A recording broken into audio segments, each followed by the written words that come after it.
नमस्कार साथियों, मैं एडवोकेट अजीत यादव आप सभी का अपने चैनल में बहुत बहुत स्वागत और अभिनंदन करता हूं। आज के वीडियो में मैं आपको बताऊंगा कि ऑनलाइन शॉपिंग के टाइम आपके साथ जो कंपनियों की तरफ से धोखाधड़ी चीटिंग होता है उससे कैसे आप लोग निपट सकते हैं।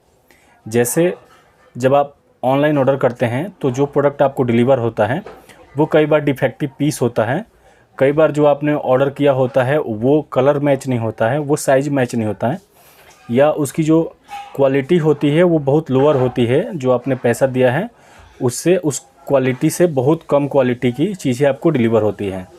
तो ये काफ़ी परेशानी होती है। कंपनियां जैसे ई कॉमर्स कंपनी है तो ये जल्दी उस चीज़ को रिटर्न नहीं करती हैं। रिटर्न करने की एवज में आपका कुछ पैसा काट लेते हैं और कई बार वो डायरेक्टली मना भी करते हैं रिटर्न करने से। और इस तरीके से आपको कई सारी परेशानियां होती हैं। तो आप सभी को बताना चाहूँगा कि as a consumer, as a customer हमारा राइट है कि हम आप जो चीज़ें हैं, जो प्रोडक्ट है वो हम राइट चॉइस के लें, अपने चॉइस के लें, और जो हम पैसा पे कर रहे हैं उसकी क्वालिटी और क्वांटिटी एक्चुअल होनी चाहिए। क्योंकि जैसे बार बार मैं देखता हूँ कंप्लेन कंपनियों का, कंज्यूमर का ये रहता है कि मैंने जब रिटर्न किया तो उन्होंने डिलीवरी चार्ज इसमें जोड़ दिया, या कुछ ऐसा मतलब रिटर्न करने का चार्ज जोड़ दिया, या वो मना कर रहे हैं कि बार बार हम चीज़ें आपकी जो है रिटर्न नहीं कर पाएंगे। तो ई कॉमर्स कंपनी का मतलब ही होता है कि ऑनलाइन सारी चीज़ें वो उसकी अवेलेबल है, तो वो अगर डिफेक्टिव निकलेगा तो रिटर्न करना तो कंपनी की प्राइमरी रिस्पॉन्सिबिलिटी है ना, इसमें उसमें ना नुकुर करने का कोई सेंस ही नहीं बनता। और जो पैसा वो लोग काट रहे हैं ई कॉमर्स कंपनियाँ जैसे फ्लिपकार्ट है, अमेजन है, मीशो है, ये सारी जो कंपनियां हैं ये पैसा डिलीवरी के नाम पे जब ले रही है तो डिलीवरी तो मैंने पे किया हुआ है। जब मैं सामान ले रहा हूँ तो उसी टाइम डिलीवरी का कॉस्ट उसमें इंक्लूडेड होता है, और नहीं भी होता है तो उसको कंज्यूमर तक डिलीवर करना, और इन केस कि वो पीस डिफेक्टिव हुआ, उसमें कोई दिक्कत हुआ, साइज कलर मिसमैच हुआ, क्वालिटी मिसमैच हुआ, तो वो रिस्पॉन्सिबिलिटी कंपनी की होती है। तो कंपनी वापस उसको कस्टमर से लेगी और राइट जो पीस होगा वो उसको डिलीवर करेगी। तो इसमें कोई चार्जेज नहीं काट सकते, कोई आपके ऊपर फाइन नहीं लगा सकते। और इन केस की आजकल ई कॉमर्स कंपनियों का धोखाधड़ी इस लेवल पे बढ़ गया है कि जैसे आप ऑनलाइन डिलीवरी जो आप चीज़ें देखते हैं तो बुकिंग के टाइम पे सपोज किसी कोई 1000 रुपये में चीज़ें मिल रही है तो बाद में उसी चीज़ की कीमत 1200-1500 हो जाती है।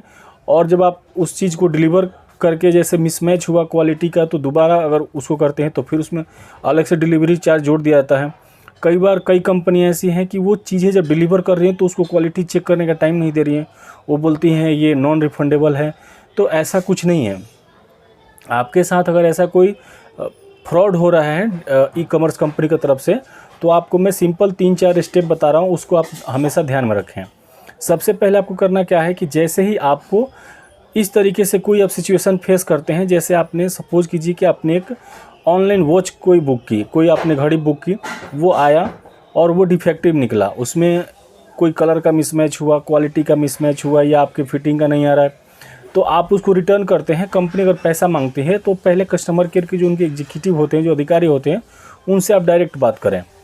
वहाँ पर अगर आपकी सुनवाई नहीं होती है तो ऑनलाइन साइबर फ्रॉड का एक वेबसाइट है, वहाँ पे आप विजिट कर सकते हैं, या हेल्पलाइन नंबर उनका अवेलेबल है। एक भारत सरकार की तरफ से जो हमारा उपभोक्ता मामलों का जो मंत्रालय है, कंज्यूमर अफेयर्स का जो मिनिस्ट्री है, वो देखता है, उनका एक हेल्पलाइन नंबर भी है। मैं आपको बता देता हूँ, आप उसको नोट करना चाहें तो नोट कर सकते हैं, मैं यहाँ पे स्क्रीन पे लिख भी दूँगा। इनका नंबर है 1800-419 और 0157, ये इनका नंबर है, हेल्पलाइन नंबर है, और टोल फ्री है बिल्कुल। इस पर आप कॉल करके बात कर सकते हैं। तीसरा स्टेप जो आपको लेना है वो भेजना है आपको लीगल नोटिस।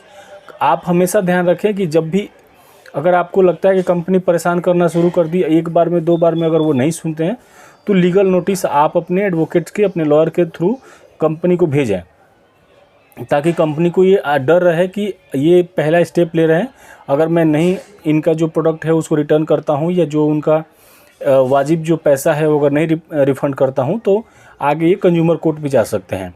इसमें अगर आप मेरी सहायता लेना चाहें तो मेरा नंबर यहाँ पे मेंशन है, आप मुझे कॉल करके, व्हाट्सअप करके मेरी सहायता ले सकते हैं, मैं आपकी पूरी मदद करूँगा।